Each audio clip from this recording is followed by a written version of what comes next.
So someone asked Lorena too. She said, workout videos, overrated or underrated?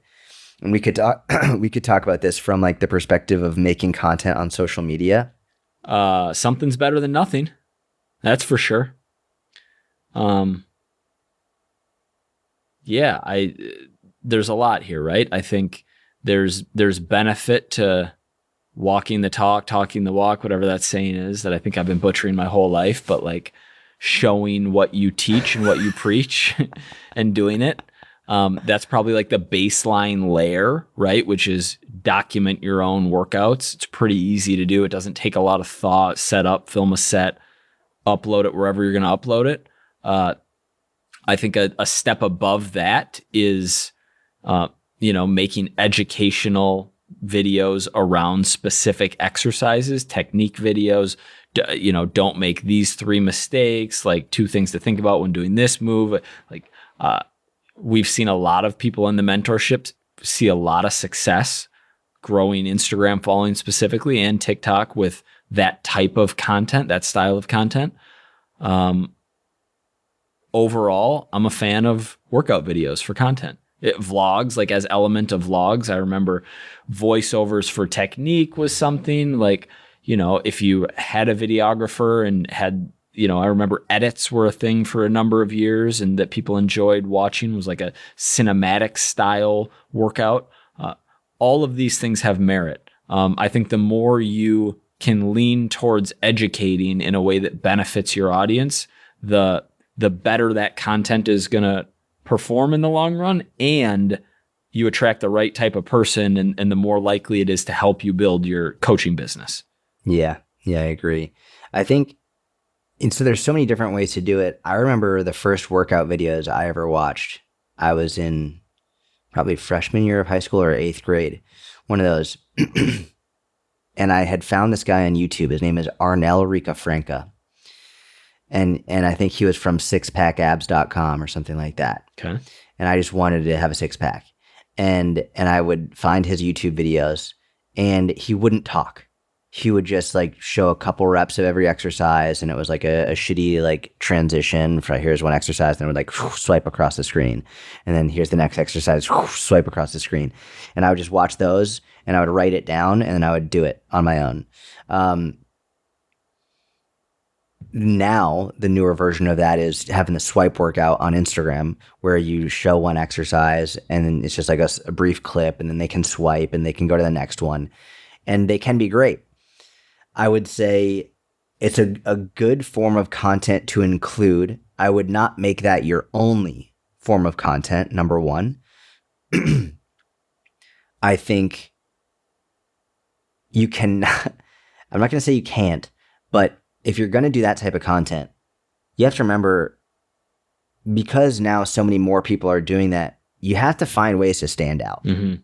This is important. You have to find ways to stand out. And at this point in the game, you can't just put up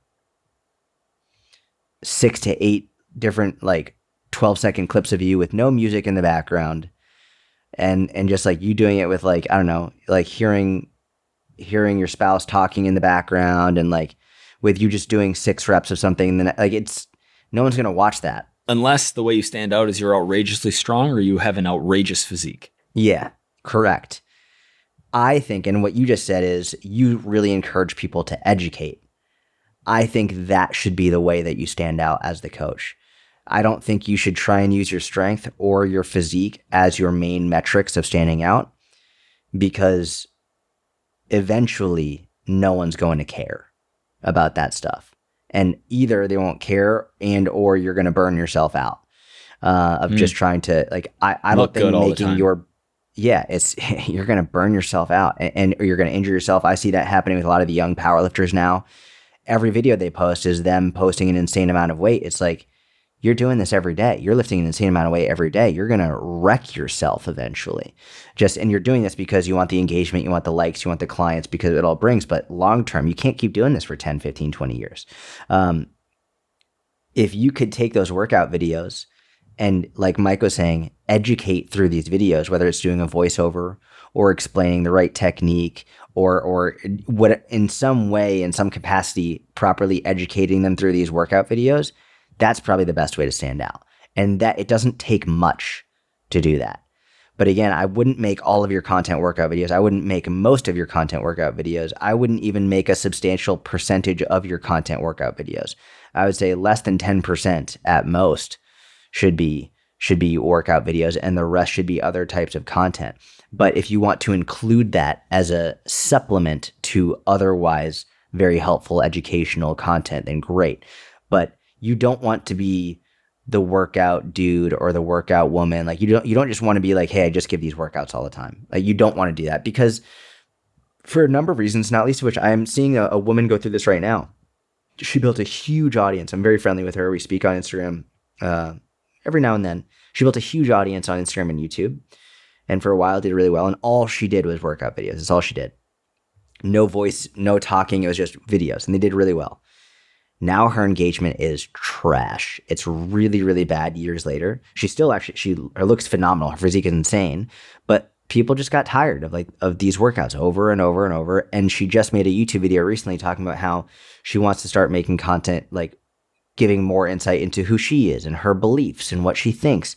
And now her engagement's starting to pick up again. I'm like, oh, and I wrote her a message. I was like, I'm really glad you're doing this. This is going to be very helpful for you and for your audience.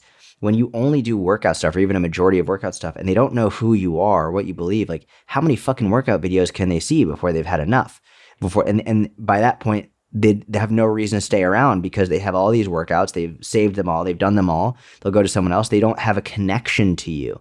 They don't know who you are, what you believe, what you like, what you don't like, any of that. It's like, and I think a lot of your content that can be educational can also include stuff about you. Even just hearing your voice, hearing you talk, giving your thoughts, you're establishing a connection with people that you can't get through just simply a swipe workout. So I think for that reason, in and of itself, it should be a small percentage, if anything at all. Boom. Mic drop.